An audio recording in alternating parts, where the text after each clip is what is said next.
Agora, irmãos, o nosso bom pastor, por um lado, estabeleceu pastores na igreja. Mas, por outro lado, como sumo pastor, ele mora dentro de todos nós.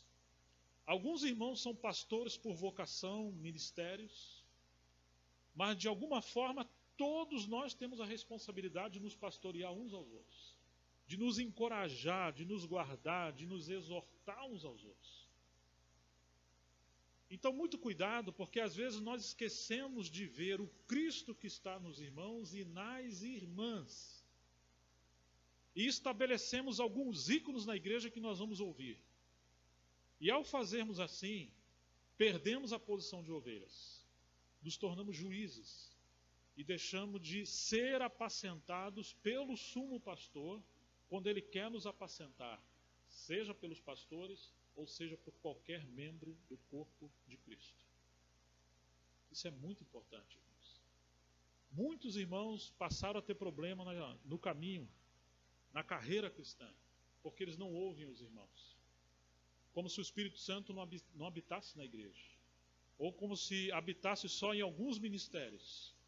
Isso talvez signifique que nunca vimos o que é corpo de Cristo, e nunca vimos algo desse mistério da habitação de Cristo no corpo de Cristo. Então que o Senhor nos dê discernimento, sejamos ovelhas, somos ovelhas, mas que venhamos nos comportar como ovelhas. Amém, queridos? Possamos ser como Davi: o Senhor é o meu pastor, ou o meu governo, ele não me faltará. E a gente se permitir ser apacentado nas conjunturas pelo Senhor. Me lembro que uma vez estava numa reunião de obreiros, e aí surgiu um assunto lá que tomou muito tempo, e era uma coisa muito simples. Não era um assunto para obreiro. Estava se julgando uma causa de uma irmã casada que comportou de uma maneira ou de outra. E aí me perguntaram: Gerson, qual o seu parecer? Eu falei: olha, o meu parecer é que se a gente se comportasse mais como irmãos do que como obreiros, esse assunto nós não tínhamos que mexer. Porque nós não somos o marido daquela irmã. Ela tem um cabeça, ela tem um marido, ela tem um esposo. Isso é coisa de irmãos. A gente aconselha, mas nos colocamos juntos para levar as cargas uns dos outros. Não tem mais nada para fazer. Vamos confiar que o Espírito Santo está cuidando. Quantas vezes, irmão, nós temos muitos problemas na igreja porque deixamos de nos comportar como ovelhas. E o Senhor está dizendo que Ele é o bom pastor e Ele é a porta, e que as ovelhas entram, e o que mais que elas fazem? Elas saem. Elas encontram pastagens, os pastos verdejantes. O Senhor está sempre mudando, muitas das vezes, de pastos, os levando aonde tem mais alimento, o alimento fresco. Se você vê como um pastor apacenta ovelha, ele vai pegar a sua grande terra e vai dividir em vários pastos. As ovelhas estão pastando no lugar, depois ele tira dali e põe em outro pasto. Senão elas vão acabar com tudo e vão matar aquele pasto.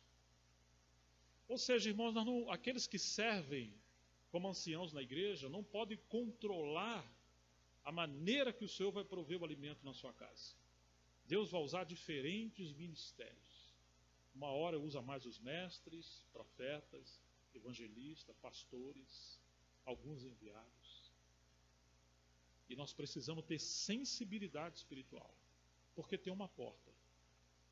E essa porta, primeira, é a porta das ovelhas. Ele quer que as suas ovelhas sejam alimentadas, pastoreadas, e que haja comunhão livre entre todo o povo de Deus, sem acepção de pessoa.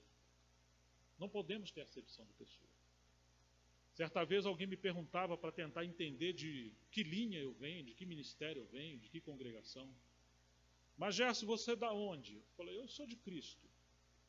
Não, mas aonde você está? Eu falei: eu estava em Adão. Se eu abrir uma porta, eu estou em Cristo. Oh, mas de qual ministério? Eu falei: só tem um ministério no Novo Testamento. Nós somos ovelhas do mesmo rebanho. Temos um só pastor. Ah, mas o irmão é da Assembleia da Batista. Eu falei: não. Todos os irmãos pertencem ao Senhor. E que o Senhor nos livre de rotular pessoas. Porque quando você rotula as pessoas, significa que você também tem um rótulo. E talvez seja uma denominação pior do que aqueles que você pensa que seja denominação. Que Que o Senhor nos livre de acepção de pessoas e que tenha essa porta livre. Porque às vezes encontramos irmãos que falam do testemunho do Senhor e tratam aqueles que falam do viver da igreja de uma maneira e menosprezam os outros que não têm o mesmo pensamento. Oh, irmãos, que o Senhor tenha misericórdia de nós. Nossa visão está turva ainda. O Senhor é poderoso para usar qualquer um, de qualquer lugar.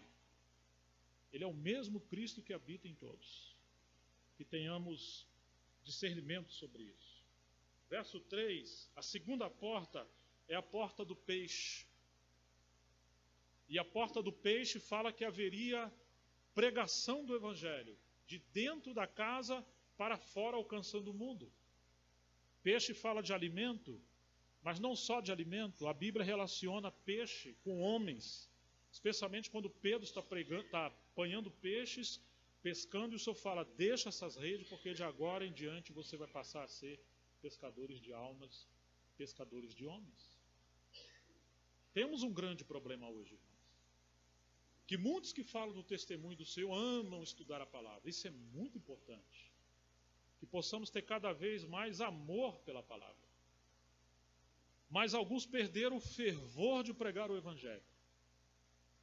Aquela palavra, ide por todo mundo e pregar o Evangelho, alguns falam, não, aquilo ali é só para os apóstolos. Assim, muitas coisas que o Senhor falou no livro nos 4 evangelhos, nós pregamos para nós. Mas a pregação do evangelho foi só para eles. Precisamos resgatar aquele tempo, como aconteceu com o irmão T. Austin Sparks, um jovem de 17 anos, que estava andando na rua deprimido, encontrou alguns irmãos pregando o evangelho, cheio de unção, de autoridade. E ele parou para ouvir. E quando ele parou, aquele peixe foi pescado. Sabe o que aconteceu com os Sparks na semana seguinte? Ele era alguém que estava testemunhando do Senhor Jesus nas ruas e pregando o Evangelho. Oh, irmãos, no princípio da igreja, ali no Gênesis da igreja, no livro de Atos, as pessoas criam, eram batizadas e já estavam pregando o Evangelho. Não tinha que fazer um catecismo de tanto tempo para entender as chamadas lições básicas. Para depois que ele terminar, ele está mais como Lázaro, cheio de ataduras, manietados, porque aqueles fizeram assim como um catecismo. O Senhor falou, Lázaro, sai para fora, desatai-o e deixai-o ir. Você não tem que atar as pessoas, não tem que criar regra para as pessoas. Nós precisamos, irmãos, sempre que as pessoas creem no Senhor, estão com aquele fervor porque receberam o Senhor, põe para pregar, põe para testemunhar. Você não acharia estranho se alguém estiver esperando o seu neném nascer durante 9 meses? O marido está esperando, os parentes estão esperando, os avós estão esperando, aí nasce uma criança. E aquela criança não dá aquele choro, aquele grito. Imagine que ela fica aí 10 dias em pleno silêncio. Você não acharia estranho? Hã? Os médicos, quando pegam uma criança em silêncio, o que ela faz? Dá as palmadas no bumbum da criança, que é para ela chorar. Então, irmãos, hoje tem muitos novos que estão em silêncio, porque encontraram os mais velhos sem o fervor da pregação do Evangelho. Por isso que eu falo, às vezes nós estamos com a cabeça cheia de conhecimento, cheia de literatura. Temos cheiros de literatura e não temos cheiros de ovelha. Que o Senhor possa nos encher do Espírito, irmãos. Voltarmos a pregar o Evangelho. Ajudar os irmãos a irem para as praças. As mulheres que andam com bolsas, que bom, vocês têm umas bolsas bem grandes, né? Lá em casa eu tenho 4 mulheres, né? A esposa e 3 filhas. Quando eu venho de carro faltando uns 2, 5 quilômetros, eu falo, filha, começa a procurar a chave, que até em casa você deve achar. Tem tudo dentro daquela bolsa que vocês imaginarem. Acha tudo. Mas, irmãos, será que nós temos folhetos evangelísticos dentro das nossas bolsas? Dentro dos nossos carros? Dentro das nossas Bíblias? Eu venho de uma época onde nós distribuímos muitos folhetos. E ainda faço isso. Folhetos, para mim, são sementes do Evangelho. Para num pedágio, dá um folheto. Vai numa padaria, compra o pão e deixa um pão lá. Deixa um folheto evangelístico. Tem pessoas que moram em lugar que os vizinhos nunca souberam que eles são cristãos. Sou muito educado, né? Parece um agente secreto, né? Na igreja, ele, aleluia, tal. Mas entre a vizinhança, ele é uma múmia. Que só tem misericórdia de nós, irmãos. Se não tem, assim, um dom, como alguém pensa, eu falo, para você pregar o evangelho, você não precisa ser só um grande evangelista. Você só precisa ter duas coisas. Estar cheio do Espírito Santo e amar as pessoas. E é tudo que nós precisamos. Levar uma vida de oração. Ou, irmãos, o que custa você dar um folheto? O que custa você convidar uma pessoa para vir à reunião da igreja? O que custa você dar um livreto, dar um cassete não um CD, já foi cassete, enviar uma mensagem? Isso vem daquela época do cassete. Vocês estão me entendendo, irmãos? Que as bolsas das irmãs, os carros dos irmãos, as nossas Bíblias, que às vezes tem Bíblia cheia de conta, pagamento, tem tudo que você acha lá, tem lá, né? Que o Senhor tenha misericórdia de nós. Precisamos resgatar a porta do peixe.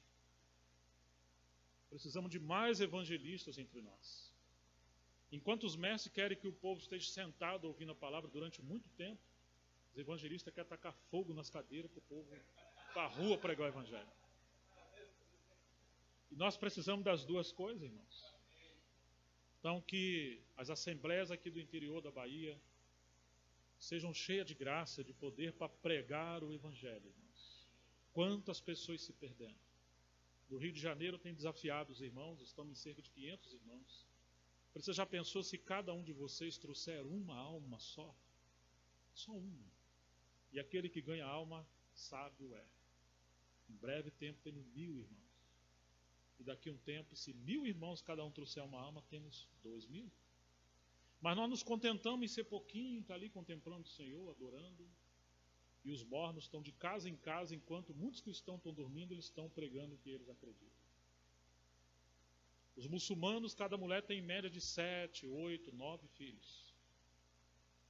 Porque eles têm isso como obra missionária, de ganhar o mundo inteiro. Porque cada filho daquele é treinado para ser fiel ao Islã, a Alá. E alguns são treinados para ser terroristas e homens bombas desde pequeno. Nós temos poucos filhos e ganhamos poucos filhos na fé. Possamos orar, irmãos. Amém, irmãos? Temos filhos na fé. Pregar o evangelho, deixa essa palavra de encorajamento aos irmãos. Não por força nem por violência. Mas coloque alguém no seu coração, 2, 3, 5 pessoas. Ore todos os dias por essas pessoas. Senhor, salva meu parente, salva meu irmão, salva meu vizinho, enfim. Peça ao Senhor que coloque pessoas no seu coração. Nós, às vezes, não sabemos quem é, mas peça. E colhe com essas pessoas. Torne ela alvo da sua vida, de ganhá-la para o Senhor. Não desista de convidar ela. Os demônios não querem que venhamos pregar o evangelho e que almas sejam salvas. Eu sei de experiência de irmãos que se tornaram homens de Deus, mestres na palavra, mas que foi alguém muito simples, que começou a evangelizar, dar um folheto, vamos para a reunião, nem sabia falar a palavra direito. Não, hoje não.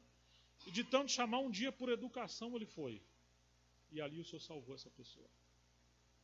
Então, assim, que coisa maravilhosa. Então, uma igreja viva, ela tem comunhão com todos os santos, sem acepção. E é uma assembleia onde os membros são mobilizados a pregar o evangelho. Que o Senhor nos ajude nisso, irmãos. A terceira porta, verso 6, é a porta velha. Tem uma passagem em Isaías, capítulo 6, que fala de voltar às veredas antigas. Verso 6:16 de Jeremias. Jeremias, capítulo 6, versículo 16. Não precisamos abrir, vocês vão anotando. Mas, irmãos, nós vivemos num tempo onde as pessoas esqueceram da palavra escrita, como se fosse algo velho e ultrapassado, como dizia a W. Tozer, a velha e rude cruz, que nós precisamos voltar. Temos encontrado irmãos crendo em tantas coisas contemporâneas desses últimos séculos, especialmente do nosso século. As pessoas não lêem mais a Bíblia. estão lendo livros. Olha que eu sou um editor, estou pregando contra a minha editora. Mas eu preciso ser fiel ao Senhor, irmãos. Literatura é uma bênção desde que o Espírito Santo te dirija. E desde que você leia para conhecer o Senhor. Mas se você é uma alma agitada e quer encher a cabeça de conhecimento, isso vai te apartar de Cristo e da palavra. Então hoje conhecemos irmãos que sabem muitos das literaturas. Não conhecem as Escrituras. Um outro problema, irmãos, tem irmãos que compram Bíblias com nota de rodapé, de comentários. E eles estão lendo a Bíblia e os comentários junto como se fosse a Bíblia. E eles perdem a busca de iluminação espiritual. Porque eles estão lendo os comentários da Bíblia como se fosse a Bíblia. Mas isso não é a Bíblia. Eu tenho rogado aos irmãos, leiam a Bíblia sem nota de rodapé. Se pudesse tirar os capítulos, os títulos dos capítulos, inclusive dos versículos, melhor ainda. Para a gente não se distrair com essa quebra de passagem, versículos e títulos, porque isso não foi inspirado pelo Espírito Santo. Isso é um guia para nos ajudar. Mas às vezes nós estamos viciados nisso e perdemos o espírito da palavra. Voltar à porta velha é voltar às Escrituras, voltar à doutrina dos apóstolos. Nós precisamos conhecer o Logos de Deus, a palavra, o pensamento, a doutrina apostólica. Então, irmãos, isso é voltar à porta velha. Quantas das vezes as pessoas gastam tempo ouvindo mensagem no YouTube, na internet, lendo literatura e fazendo tanta coisa, já não lê mais as Bíblias. Que só tenha misericórdia de nós. Você pode ter Bíblia de comentário, desde que você seja um leitor assíduo da Bíblia. E quando você ganhou algo do Senhor, você pode conferir com outros autores. Mas primeiro você tem que ter convicção que você está sendo alimentado pelo Senhor. Aquilo ali é para te ajudar. Mas aquilo não é para substituir nem a palavra de Deus e nem a sua dependência da iluminação do Espírito Santo. Por muito tempo, irmãos, eu fiquei sem ler muita coisa. E passei a orar, que o Senhor me guie. Raramente eu pego um livro para ler que eu não tenho indicação. Ou quando o Senhor me dá a direção, eu garimpo bastante o que tem de melhor naquele assunto e procuro ver o que há de melhor para indicar aos irmãos para a gente não perder tempo. Nosso tempo é muito precioso. Voltar à porta velha, a porta da palavra. Essa é a terceira porta. E em seguida, nós temos no verso 13 a porta do vale. Essa porta nós normalmente não gostamos muito dela. Foi aquilo que Davi falou, ainda que eu ande pelo, você lembra?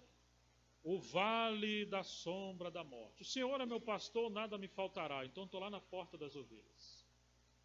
Ele me faz deitar em pastos verdejantes, me levou lá para a porta velha, estou comendo a palavra.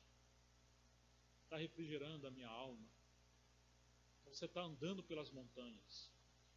Só que para você achar água, você tem que descer das montanhas para o vale, e ali você tem vegetação. E as ovelhas são conduzidas por ali. Só que quando você entra por ali, ali também estão as bestas feras. Estão os predadores. E ali estão as provações.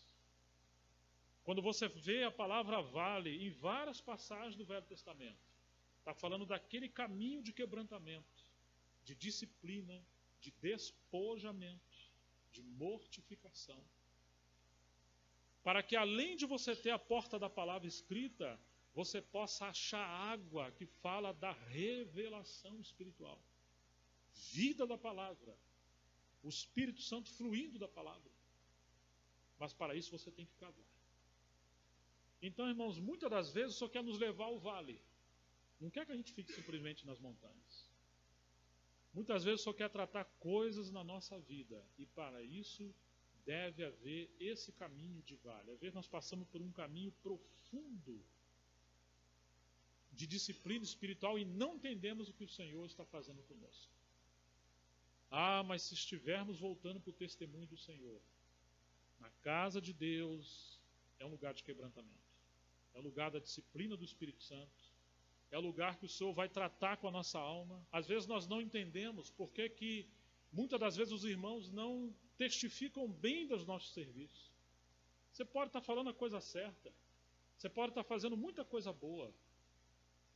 Não é o diabo que está fazendo aquilo, é você. Só que não é você no Espírito Santo, ainda é você em você mesmo. Então o Senhor não está rejeitando, nem mesmo a igreja está rejeitando muitas das vezes, a coisa boa, como se houvesse erro na coisa boa. Mas é a fonte, se é a nossa energia natural, se é a nossa insistência em coisas que nós queremos fazer. Porque falta quebrantamento. Uma das coisas mais difíceis do Senhor tratar conosco é o lado bom da nossa carne. Nossa carne só tem coisa ruim.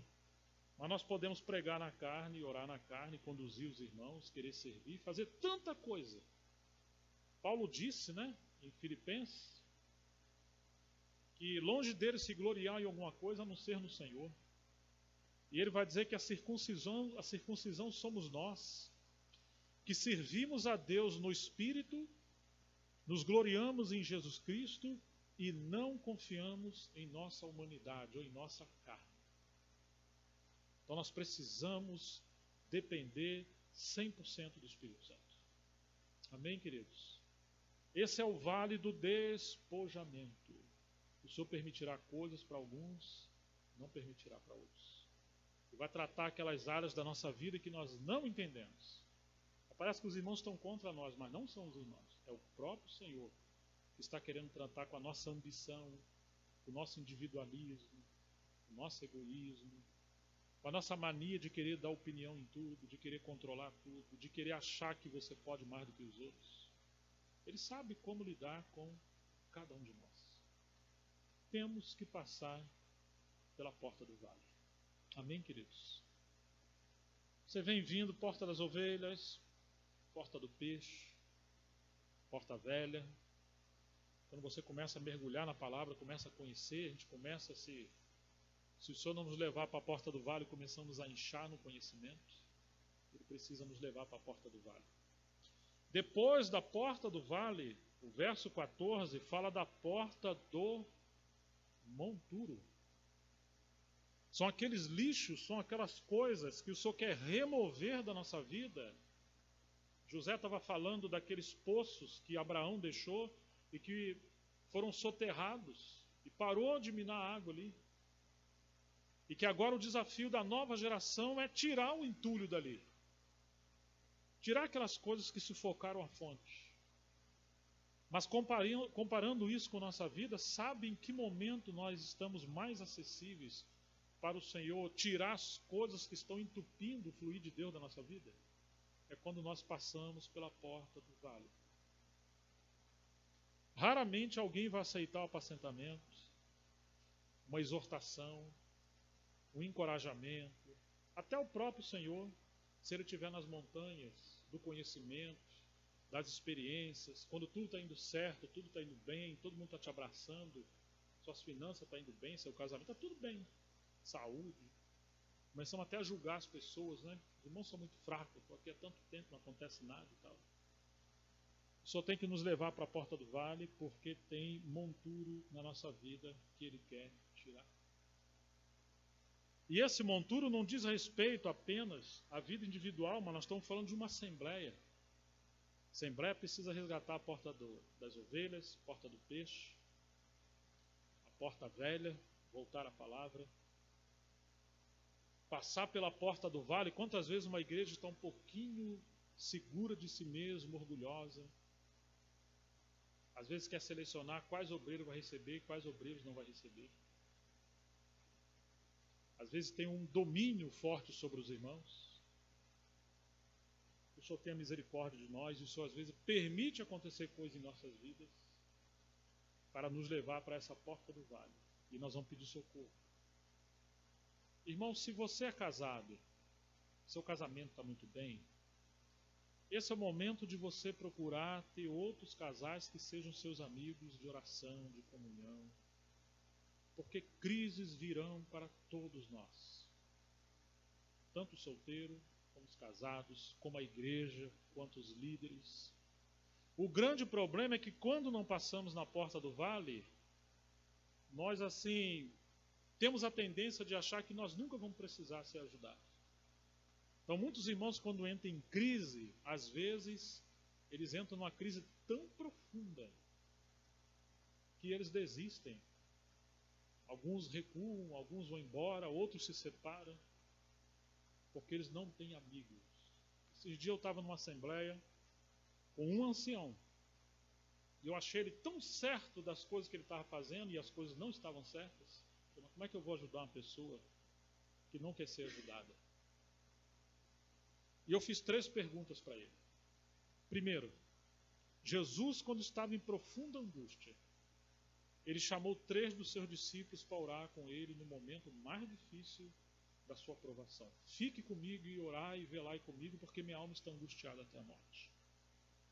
Você tem pelo menos 3 irmãos ou irmãs que na sua crise você possa chamar para orar com você? Você tem prática de orar com alguns irmãos? Então você é maior do que Jesus. Segundo lugar, você tem amigos? Tá vendo? Nós estamos no meio de 1000 irmãos, mas somos solitários. Se o grão de trigo cai em terra e não morre, o que acontece com ele? Mas ninguém me ama, ninguém, não sei, não é não. É esse ego que não... Parece ter um espinheiro que as pessoas chegam perto, você está furando as pessoas. Temos aqui umas paredes, né? Você não vê nenhuma pedra aparecendo, né? Mas aquele que não é quebrantado, não passa pela porta do vale, quando você encosta na parede, aquilo te arranha, ele é pontiagudo. Não está revestido pelo amor, pela misericórdia, pelo quebrantamento. Tem que passar pela porta do vale. Eu não estou falando de mudança de personalidade. O Senhor não está despersonificando alguém. Mas eu estou falando de um coração de cordeiro, por meio de qualquer personalidade.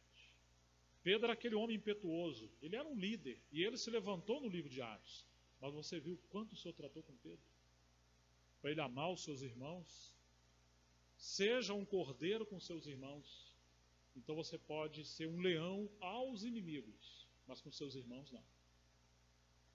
Mais bacia com água e toalha para lavar os pés como servo, menos espada. Muitos irmãos com a espada afiada, no vez de usar a espada do Espírito, como está em Efésios capítulo 6, que é uma arma defensiva, é uma arma, de ataque ao inimigo. Nós às vezes usamos a espada para furar e machucar uns aos outros. O Senhor tenha misericórdia de nós. Nossa espada tem muito sangue, irmãos. Nós encontramos poucos irmãos com a toalha, bacia e água para lavar os pés. Somos maiores do que o Senhor? E a terceira pergunta para esse irmão: você está sujeito a alguém? Ixi, isso é uma coisa que a gente nem gosta de falar. A gente inclusive acha umas doutrinas, né? Nós somos contra uma série de coisas. Mas, irmão, se tem algo que mais gera tragédia na vida de um cristão, é a insubmissão. Vindo a soberba virá a ruína. E a Escritura diz que a humildade precede a honra. E o Senhor fala para nós sermos submissos uns aos outros no Senhor. Então, queridos, nós só vamos aceitar, tanto como assembleia, como famílias e casais, ou como na vida cristã, que o nosso monturo seja removido se passarmos pela porta do vale. Esse monturo também fala de disciplina na igreja. A igreja em Corinto tapou essa porta. Tinha um jovem abusando da mulher do seu pai, e os irmãos estavam lá cheios de dons, achando que estavam reinando sem Paulo, e aquela situação estava ali. E Paulo teve que corrigir os irmãos. Quantas vezes temos desequilíbrio? Nós temos pecados morais, temos pecados doutrinários, precisamos de disciplina doutrinária e disciplina moral. Precisamos de disciplina na parte do Senhor. Um dos trabalhos dos anciãos que servem é manter a ordem na casa do Senhor, proteger o rebanho, o parapeito. E para isso, irmãos, tem coisa que tem que remover. Às vezes nós viemos cheios de coisa na nossa cabeça, cheios de manias na nossa cabeça. E a gente precisa ter muito cuidado com isso. Que o Senhor possa nos guardar. Amém, irmãos? para aceitarmos sermos tratados por Ele. Mas se passarmos pela porta do vale e aceitar o Senhor está tirando aquelas coisas da nossa vida que não deve estar ali, parece que até a volta do Senhor, o Senhor sempre vai nos levar a essa porta do vale e sempre vai tirar algo da nossa vida. E então no verso 15 fala de uma outra porta. Olha aí na sua Bíblia. Que porta que é?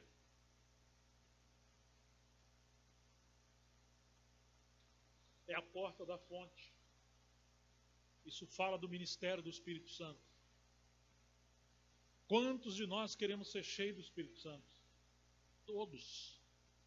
Quantos queremos uma igreja cheia do Espírito Santo? Todos. Mas como sem aceitar passar pela porta do vale? Você acha que o Senhor vai ungir o orgulhoso? O insubmisso? Não.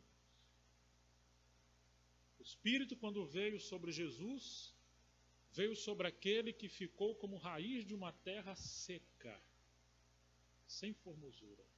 Uma terra enterrada e oculta por cerca de 30 anos. Não estava em evidência ou chamando destaque para si. Quando ele veio, ele se batizou. O livro de Lucas diz que logo ele saiu da água. Ele saiu daquele estado de morte, representando todos nós, e ele orava. E quando ele orava, o Espírito veio sobre ele em forma de pomba. Pomba fala da sensibilidade, da pureza, da santidade. Se a nossa vida é muito agitada, nós espantamos a pomba que é o Espírito Santo. É necessário se aquietar diante do Senhor.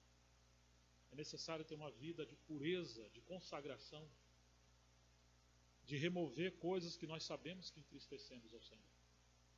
Então o Espírito Santo veio sobre Jesus, porque assim, ele foi gerado pelo Espírito, então ele tem o Espírito de habitação nele. Mas quando ele foi chamado à plenitude do tempo, para começar o seu ministério como Cristo, e a palavra Cristo no original é o ungido, então ele foi ungido pelo Espírito Santo. E pôde então cumprir a escritura que diz: o Espírito do Senhor Deus está sobre mim, porque ele me ungiu para pregoar as boas novas, abrir os olhos aos cegos, libertar os encarcerados, a pôr em liberdade os oprimidos e anunciar o ano aceitável do Senhor. Mas ele precisou desse derramamento do Espírito sobre ele, não como espírito de habitação que ele já tinha, mas como revestimento de poder. E aí diz que assim que ele saiu das águas e foi batizado, o que aconteceu com ele? Então o Espírito Santo o conduziu. Estão lembrados disso, irmãos? Para onde o Espírito Santo conduziu Jesus? Para o deserto. Antes dele falar aos homens, tem que falar mais com Deus. E entender que as coisas que acontecem na terra são reflexo de um movimento de potestades malignas nas regiões celestiais. Possivelmente nós temos mais movimentação no mundo espiritual do que entre os homens. E nós queremos agilizar e acertar as coisas na terra. E não dão certo. Por quê, irmãos? Porque nós não vencemos em Cristo. Não nos apossamos da sua vitória, daquela batalha espiritual nos ares. Então nós estamos nos movendo pela carne sem depender do Espírito Santo. Jesus venceu Satanás no deserto. E aí Lucas diz no mesmo versículo, olhem comigo aqui, e depois vamos voltar em Neemias, que essa é uma passagem maravilhosa.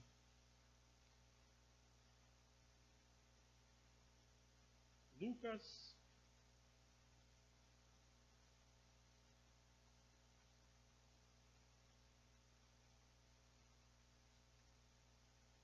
capítulo 3, verso 22, verso 21, perdão. E aconteceu que, como todo o povo se batizava, sendo batizado também Jesus, orando ele, o céu se abriu.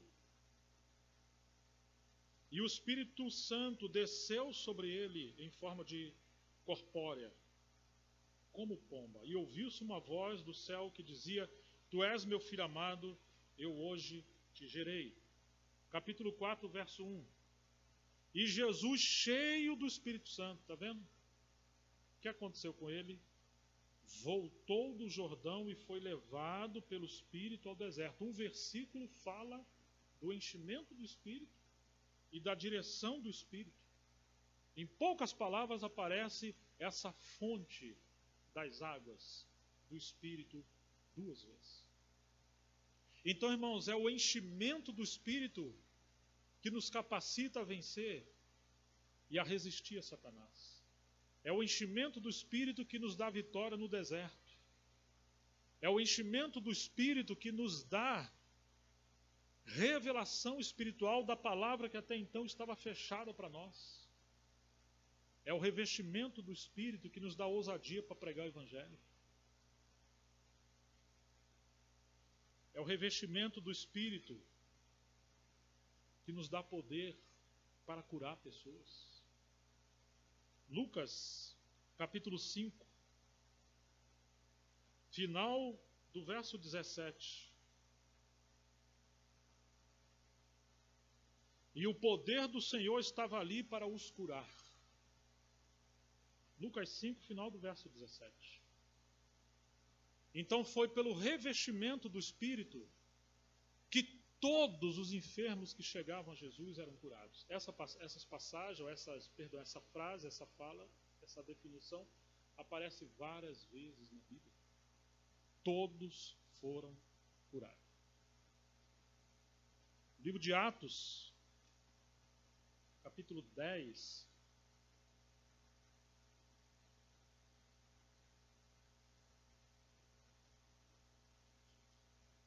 Quando Pedro vai pregar o Evangelho,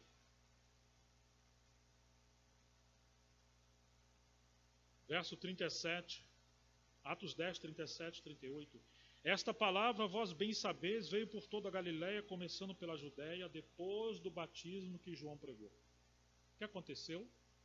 Como Deus ungiu a Jesus de Nazaré com o Espírito Santo e com poder, o qual andou fazendo bem e curando a todos os oprimidos do diabo, porque Deus era com ele. Faltaria-nos tempo para falar desses dois aspectos da obra do Espírito Santo em nós. O Espírito como habitação na regeneração e o Espírito como revestimento de poder sobre o cristão, nos dando capacitação para pregar o Evangelho e servir no ministério. Amém, queridos? João 20, não precisa abrir. Depois que Jesus ressuscita, ele soprou o Espírito sobre os discípulos, falou: receba o Espírito. A quem vocês perdoar, está perdoado. Espírito como habitação.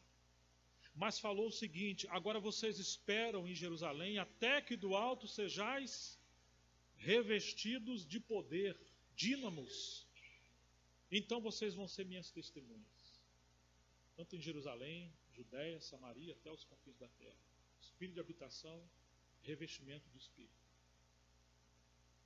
E Pedro se levanta com os homens e começa a pregar. Cerca de 13 mil homens se converteram. Depois, naquele contexto de perseguição, tem um momento, entre o capítulo 4 e 5, que eles oram, o lugar onde eles estavam orando tremeu. E sabe o que a Bíblia diz? Todos foram cheios do Espírito Santo. Revestido, saíram pregando o Evangelho. Mas antes do revestimento do Espírito, ainda que eles tinham o Espírito como habitação, eles estavam trancados dentro de casa com medo.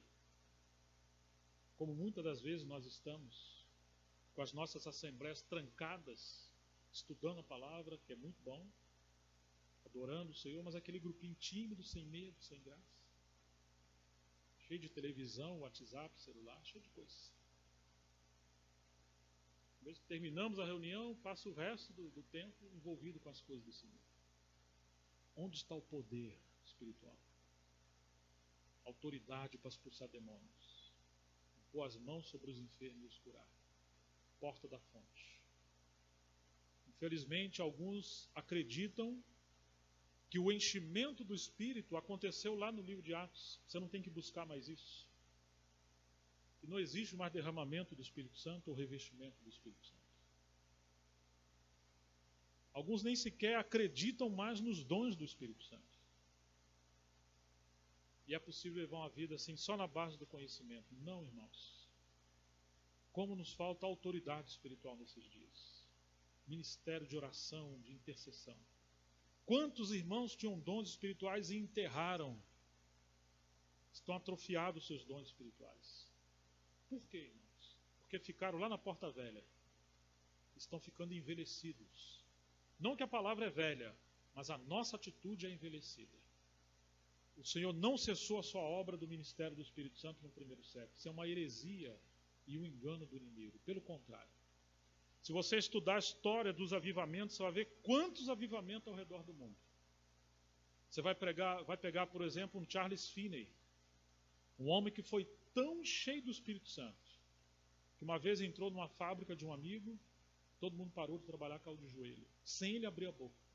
Tamanha era a presença de Deus na vida desse homem. Ou um jovem como George Whitefield, que quando impediram ele de pregar no templo, ele foi pregar nas praças, nos vales, nas ruas. E uma vez, 20 mil pessoas estavam ouvindo a pregação desse jovem. Oh, irmãos, ele pregava com tanta autoridade. As lágrimas daqueles minérios que pessoas que trabalhavam com mina de carvão, com o rosto negro, parecia uma zebra o rosto, porque as lágrimas iam correndo e tirando o carvão e mostrava a pele mais clara. Cheio do Espírito Santo. Era a época do calvinismo, onde não se acreditava da parte de muitos que a obra do Espírito Santo, de avivamento, de poder, poderia continuar. Os dons do Espírito Santo. Alguém procurou um líder, falou assim, esse George Whitefield pregou a primeira vez o sermão dele. Um jovem, um garoto, acho que tinha 21 anos. Falou, agora todo mundo ficou perturbado. Só tem que fazer alguma coisa. O que era essa perturbação? Eles ficaram cheios do Espírito Santo. Oh, irmãos, e aquele líder conhecia o Senhor e falou, tomara que eles continuem perturbados assim, loucos, até a próxima pregação de George Whitefield. Enquanto ele trabalhava num lado da Inglaterra, Deus levantou de um outro lado, John Wesley, tão cheio do Espírito Santo, que ele lia a Bíblia enquanto estava cavalgando no seu cavalo, para não perder tempo. Quantos milhares foram salvos por esses homens? Mas John Wesley não se sentia revestido, até regenerado ele tinha dúvida. Até que um dia ele entrou numa embarcação viajando pelo ministério, houve uma grande tempestade. O navio parecia que ia afundar, ele estava com medo, todos estavam com medo. John Wesley desceu até o convés. Quando ele chegou no convés, encontrou algumas crianças, mulheres, alguns irmãos. E eles estavam cantando os hinos de adoração ao Senhor. Ele olhou aquilo e falou, mas não é possível, está todo mundo amedrontado com a morte. Como que vocês estão assim?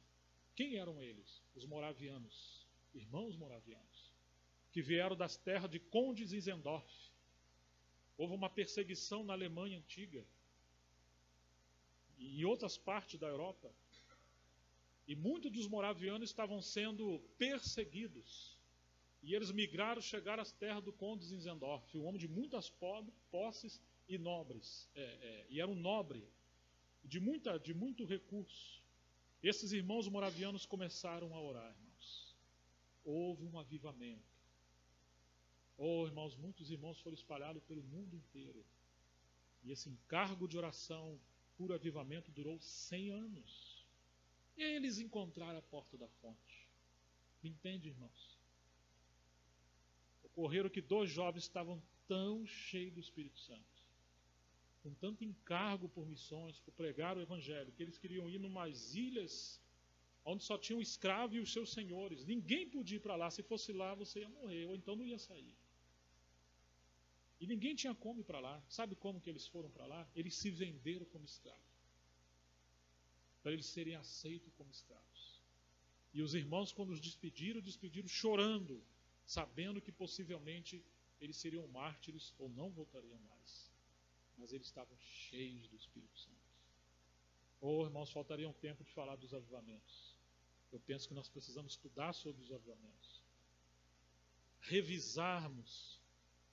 Porque nós nos tornamos, como certa vez o santo Spurgeon orou, ó Deus, envia-nos uma chuva de santa desordem. O que o Spurgeon estava falando? A igreja está tão certinha, tão doutrinária, está tão bonitinha que parece um cemitério. Está tudo na porta velha. Precisamos encontrar o avivamento. Amém, queridos? Sermos avivados pelo poder do alto. E o que aconteceu com a igreja no primeiro século? Eles eram homens cheios do Espírito Santo. Não vos embriagueis com vinho em que há contenda ou dissolução, mas enchei-vos do Espírito.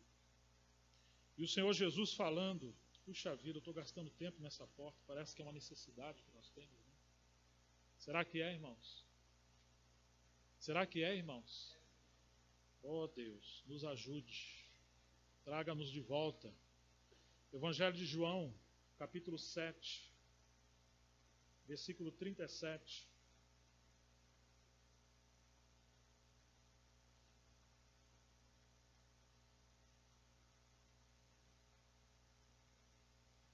E no último dia, o grande dia da festa, Jesus pôs-se em pé e clamou, dizendo: se alguém tem sede, venha a mim e beba. João 7,38. Quem crê em mim, como diz as Escrituras, rios de água viva correrão do seu interior. Rios de água viva, a porta da fonte. E do que Jesus estava falando? E isto disse ele do Espírito que haviam de receber os que nele crescem, porque o Espírito Santo ainda não fora dado, porque ainda Jesus não tinha sido glorificado. Quando ele foi glorificado, derramou o Espírito e foi o dia de Pentecostes. Coisa maravilhosa, irmãos. Ainda no livro de Lucas,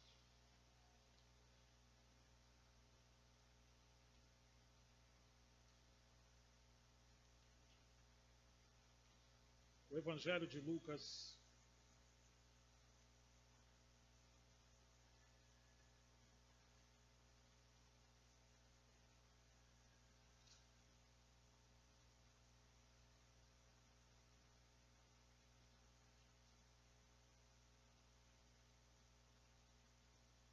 onde fala sobre pedir, pedir, dar-se-vos-á, achei, capítulo 11, falando para pedirmos e receber e etc. E quando chegamos, verso 13 do livro de Lucas, capítulo 11, pois se vós, sendo maus, sabeis dar boas dádivas aos vossos filhos, quanto mais dará o Pai Celestial, o quê? Dinheiro, carro, casa, cura, o Espírito Santo àqueles que lhe pedirem. A maior necessidade do Filho de Deus, irmãos, não são coisas materiais. Essas coisas, quando nós buscamos o reino de Deus em primeiro lugar e a sua justiça, ele acrescenta. O que mais nós precisamos é sermos cheios do Espírito Santo. E essa unção pelo Espírito vai nos ensinar até a ganhar dinheiro, se for a vontade de Deus. A como arrumar um melhor trabalho, a como pagar as dívidas, enfim. Mas o nosso maior problema hoje é que não estamos muitas das vezes cheios do Espírito Santo. Então nós somos fracos quanto ao pecado. Nós somos fracos quanto a tanta coisa, irmãos, que o Senhor tenha misericórdia de nós. Como poderemos servir o Senhor sem estarmos cheios do Espírito Santo? Como poderemos ter qualquer ministério, qualquer serviço? E a maior necessidade dos nossos filhos é também serem cheios do Espírito Santo. Precisamos estar cheios para impor as mãos sobre os nossos filhos, estar sempre ministrando, que a unção do Senhor possa ser derramada abundantemente em cada assembleia. Vamos passar para a próxima porta, que dá vontade de ficar aqui, né? Até essa visitação abundante nos inundar com rios que flui do trono de Deus e mude a nossa sorte também. Ó Senhor Jesus, enche-nos do Teu Espírito, Senhor. Aleluias. Neemias capítulo 3, verso 26. Neemias 3, 26. Depois que você veio da porta do vale, porque você entendeu as Escrituras, Aqueles que não entendem a Escritura fogem da porta do vale, não aceitam a cruz. Então passamos pela porta do monturo e agora encontramos a porta da fonte. E ao passarmos pela porta da fonte, que é o Espírito, então nós encontramos no 26 a porta das águas. Oh, amado, essas águas falam da palavra viva, do rema de Deus. Capítulo 5 de Efésios, que diz que o Senhor deu a sua vida pela igreja para santificá-la, para poder apresentar a si mesmo como igreja gloriosa, sem mácula, nem ruga, nem coisa semelhante, mas santa e irrepreensível pela lavagem de água pura que é a sua palavra, e palavra ali, a palavra revelada. Uma coisa é você servir uma comida fria, e outra coisa é você servir uma comida quente. A Bíblia nós temos o Logos, não que a palavra seja fria, mas nós podemos estar frios, sem o fervor do Espírito. Então, entre o Logos e o Rema, precisamos do enchimento do Espírito e dessa visitação ou dessa revelação da palavra para que isso se torne águas vivas para nós. Amém, irmãos? Que o Senhor possa iluminar a sua palavra para nós. E aí chegamos ao verso 28, que temos uma outra porta, a porta dos cavalos. Normalmente cavalo na Bíblia fala de força. Tu, pois, filho meu, fortifica-te na fé. No demais, irmãos meus, fortalecei-vos no Senhor e na força do seu poder. Passando por essas portas, não seremos fracos, seremos um povo forte, robustecido, com aquela mesma vida e eficácia que operava em Paulo, poderosamente. E por isso Paulo se esforçava na graça do Senhor. A eficácia do Espírito em nossas vidas. A porta dos cavalos. E no 28, irmãos, também trata dessa questão de batalha espiritual. De discernir a movimentação das trevas. Cavalos falam de guerra. E onde houver edificação, a edificação é no terreno da guerra. E eu edificarei a minha igreja e as portas do Hades não prevalecerão contra ela. Nós não temos que recuar, nós temos que avançar na edificação do Senhor, sem temor. Vocês perceberam que de ontem para hoje aconteceu algo? A gente acha que a culpa é da sopa, da água, qualquer uma outra coisa. Pode até ser que aconteceu algo. Mas será que foi um ataque? Já pensamos sobre essa possibilidade? Muitas das vezes, irmãos, nós não discernimos que estamos numa batalha espiritual. Então essa porta aqui nós precisamos ter discernimento. Porque Paulo termina o livro de Efésios dizendo, finalmente, ou sobretudo, vocês têm que discernir e se fortalecer, que a nossa luta não é contra a carne e o sangue, mas são contra principados, potestades, poderes, dominações nas regiões celestiais. Ele fala daquela armadura que nós precisamos nos revestir. Esse é um tempo que precisamos orar mais, irmãos. Precisamos ter mais discernimento. Nós somos um povo que oramos pouco. Que o Senhor tenha compaixão de nós. Porta dos cavalos. Basta você olhar o ministério do Senhor, que por onde ele passava, os demônios se manifestavam. Enquanto nós não estamos seguindo na direção do Senhor, não temos tantos problemas. Mas se o Senhor começa a trabalhar e avançar o seu mover entre nós, você vai ver o quanto de batalha e de oposição nós vamos enfrentar. Mas isso é um treinamento para o reino. É uma permissão do Senhor para a gente amadurecer. E em último lugar, a porta oriental, verso 29. Vou deixar para vocês Ezequiel 43, que fala da glória do Senhor que vem pela porta do Oriente. Essa porta oriental fala da volta do nosso Senhor, do reino dele que está vindo, seu reino milenar. E que nós não podemos estar distraídos como aqueles escribas e fariseus e o povo de Jerusalém, que quando Jesus nasceu, os magos vieram do Oriente, e os pastores que foram visitados no campo também viram. E eles foram encontrar o rei que nasceu. Mas os mestres que sabiam de tudo, até quando os magos perguntaram aonde convém que o Cristo nascesse, ou o rei, o Messias, eles falaram de cós salteado, de cabeça. Mas eles foram lá encontrar o Senhor? Não foram. Por quê, irmãos? Porque essa porta estava fechada. Como isso é perigoso, irmãos? Uma igreja que não está anelando e aguardando a vinda do Senhor.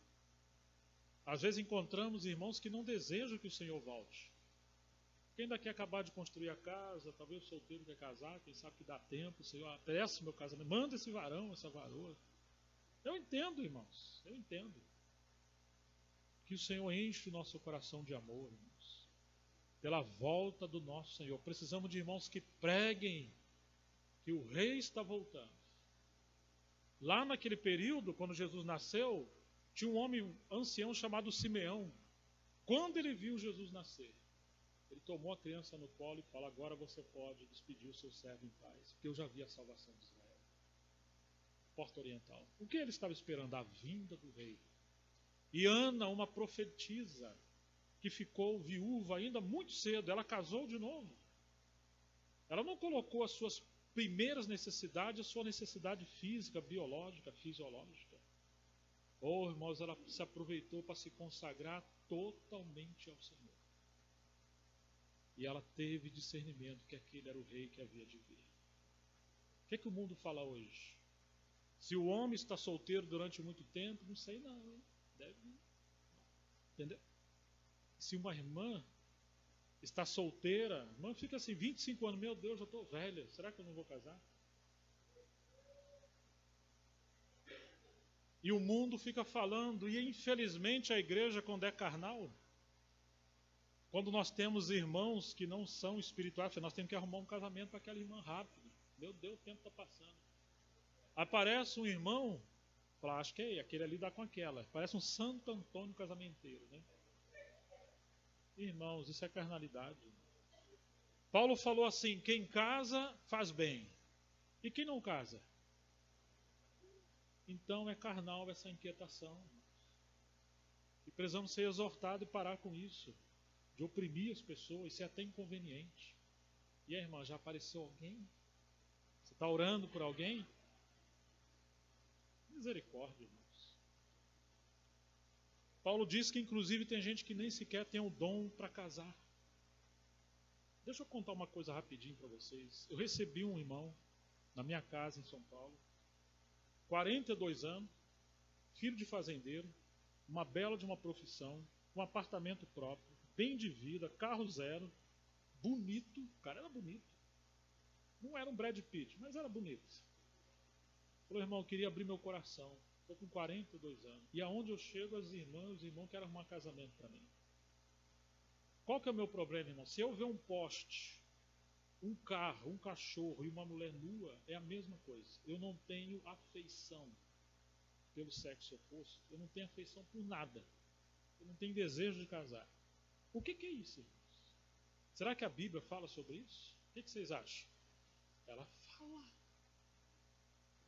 E ele estava se sentindo oprimido, até querendo deixar de reunir em alguns lugares, porque os irmãos não sabiam lidar com essas coisas e julgavam ele.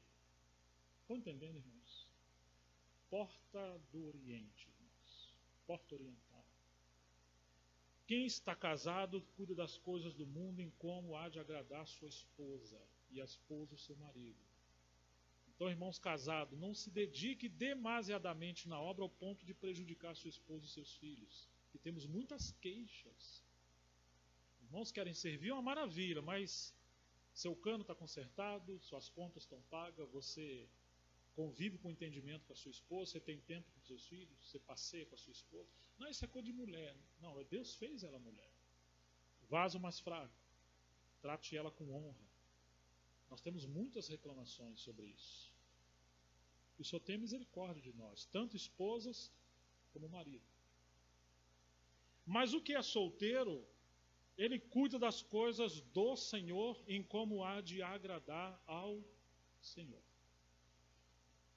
É o Senhor que provê todas as coisas, irmãos, inclusive o casamento, se Ele quiser. Não precisamos ter esse espírito mundano de estar inventando, saindo, e que o Senhor nos guarde.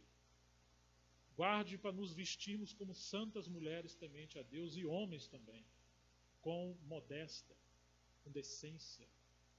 Não podemos nos trajar como o mundo, com tanta, às vezes, leviandade, sensualidade, ao ponto de atrair o sexo oposto. Às vezes é difícil para o jovem solteiro, tem que orar em todo o tempo de olho fechado, irmãos, e olhar para o céu, não pode nem olhar para frente nem para baixo. Vocês estão entendendo o que eu estou falando? Tempos difíceis. E os homens também. Hoje quase todos os figurinos, as pessoas que desenham as roupas, a maioria são homossexuais. Nós vamos comprar esse tempo desse atrás, eu ganhei uma calça lá das minhas filhas, fui colocar, me senti um gay, não tive paz de usar. Quando fui falar, o Senhor falou, não deixou. Eu doei para um irmão bem mais magrinho, eu já sou mais, mas menor do que eu. Aquelas coisas apertadinhas, calça baixa, e tudo agarrado. Irmãos, que o Senhor tem misericórdia. Vamos lembrar que esse mundo é maligno e nós precisamos ter sabedoria até nessa área. O Senhor está voltando, irmãos. Porta do Oriente, porta que fala da volta do Senhor. Possamos amar a vinda do Senhor. E a última porta, verso 31, é a porta da guarda. Aí sim aparecem os anciãos na igreja, a liderança, o presbitério. Como as coisas são invertidas, né? Quando não temos clareza do testemunho do Senhor, o assunto de liderança vem primeiro. As inquietações são sobre liderança. Os assuntos são sobre liderança. Mas quando nós passamos a conhecer o Senhor, você vai ver que quase não aparece muito o aspecto de liderança. Esses irmãos são tão maduros que eles não chamam atenção para eles. Eles não querem estar à frente. Eles aparecem, claro, quando há um desequilíbrio, uma necessidade de disciplina, uma direção, uma proteção. Mas enquanto o corpo está funcionando, eles funcionam como irmãos e na qualidade dos seus ministérios, mas não porque são presbíteros. Presbitério é para governo, supervisão, proteção. Claro que enfatiza alimento e direção. Mas, irmãos, quando temos uma igreja mais amadurecida, essa coisa é mais leve. Uma igreja que fala muito de presbitério está doente. Assim como uma igreja que fala muito de oferta está doente também. Quando que você lembra que tem os seus dentes lá atrás? Ou um dente lá atrás? Quando que você lembra dele? Quando ele dói, irmãos. Não é verdade? Tem membros do nosso corpo que a gente não lembra que tem. Quando é que você lembra? Quando ele está enfermo. Dói. Então alguém que está chamando muita atenção em alguma coisa, é porque ele está doente. Quando os irmãos começam alguém chamar atenção para si, esse membro está doente. Alguém que serve no seu lugar no corpo, ele sabe entrar e sair sem chamar atenção. Que o Senhor tenha misericórdia de nós e nos ajude. Mas esse assunto de liderança é a última porta. É onde se julgava os assuntos de Jerusalém. Se julgava onde? Na porta da guarda. Você pega isso aí no livro de Ruth, que foi lá que houve a separação de Ruth para casar com seu esposo. É na porta da guarda que se decide as coisas na casa do Senhor. Mas essa porta está em último lugar. Não vem em primeiro lugar. Em primeiro lugar, qual é a porta que vem? Porta das ovelhas. Amém. E essa porta tem que ser tão lembrada que ela é a única porta que o Espírito Santo falou 2 vezes sobre ela nesse capítulo 3. Vamos ler o último versículo. E entre a câmara, verso 32, do canto e a porta das ovelhas repararam os ourives e os mercadores. Então aparece a porta das ovelhas 2 vezes. Irmãos, temos 10 portas nesses muros da cidade. Nossa tendência é escolher 1, 2 e ignorar as demais. Que não sejamos tão místicos só com a porta da fonte, mas também que não venhamos jogar entulho na porta da fonte, ou nos contentar só com a porta velha da palavra. Que tenhamos comunhão, mas não sejamos tão românticos na porta das ovelhas. Tem a porta da guarda para que não entre os lobos também. Quando trouxer pessoas para visitar, obreiros, lembra que tem uma porta da guarda, assuntos para estudar, decisões, inovações na igreja. Lembra que tem a porta dos anciãos, que nós devemos nos submeter. Essas coisas que vêm nova, não entram pela porta das ovelhas. Por onde elas têm que entrar? Pela porta da guarda. Porque ali precisa ter uma consideração com aqueles que o Senhor entregou a responsabilidade espiritual pela Assembleia. Porta da guarda. Amém, queridos? Vamos pôr de pé e vamos orar. Desculpa ter tomado o tempo dos irmãos, mas eu tive encargo de deixar esse assunto tão claro, sabe? Para que possamos avançar como Assembleia e que o Senhor nos ajude. Quem quiser, irmãos, vamos orar em nome do Senhor.